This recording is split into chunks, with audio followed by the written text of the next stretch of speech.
What's your favorite color? Green. No, blue. Hi, my name is Will Dennis. I'm a group editor at Vertigo, DC Entertainment. Hi, I'm Shelly Bond, executive editor of Vertigo. Hi, I'm Scott Snyder. We're at San Diego 2013, and we're here to do 5.2 questions about Vertigo Defy. What's Vertigo Defy? Vertigo Defy is a directive.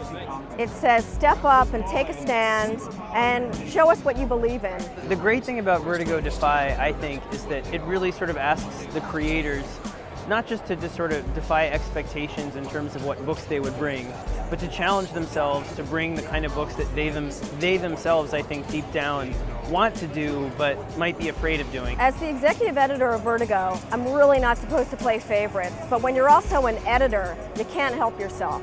So I have to tell you that one of the books that I'm really excited about this fall is Coffin Hill. It's the Kennedy curse with more madness and murder. And it started one night long ago when 15-year-old Eve Coffin goes out into the woods with a bunch of her friends and parties and uses a bit too much black magic.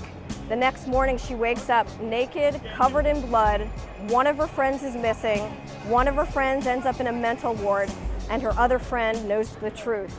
The Wake is about killer mermaids. That is my elevator pitch. It's about this discovery made at the bottom of the ocean, this creature that's discovered by this secret oil rig crew. And it unlocks all these sort of possibilities about human evolution.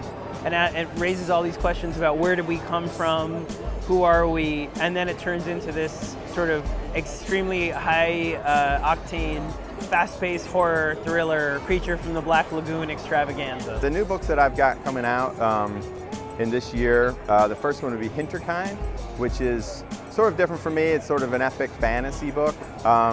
The real quick pitch was like, it's Why the Last Man meets Fable, essentially. I have Suiciders, which is Lee Bermejo's first sort of ongoing written and drawn project. It's a futuristic, set in Los Angeles, sort of Gladiator meets like mixed martial arts, but with this really sort of Mad Max-like vibe to it. The third one that I have of the new lineup is called The Discipline. It's I guess an erotic thriller is how you would define it mostly. But again, like all the other stuff we do, you think it's one thing and then suddenly, there's so much more substance to it. I think the best thing about all of the Vertigo titles that we have for 2013 is that they're fearless.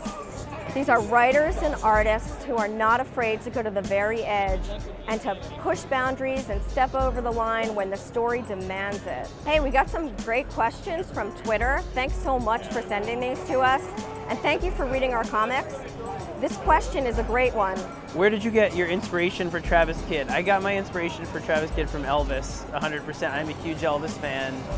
Actually, I have, and I'm exhausted from my flight, so I shouldn't be telling you this, but I am jet lagged. But I have 2 Elvis tattoos, actually. I have young Elvis over here and mature Elvis over here. Who's your favorite character? Now, favorite character of all time has to be Will Dennis. Working with him is a job and a half. I mean, that guy is off the charts. Thanks so much for joining us for this Con Away from Con moment, and check back at dccomics.com for more Con Away from Con coverage.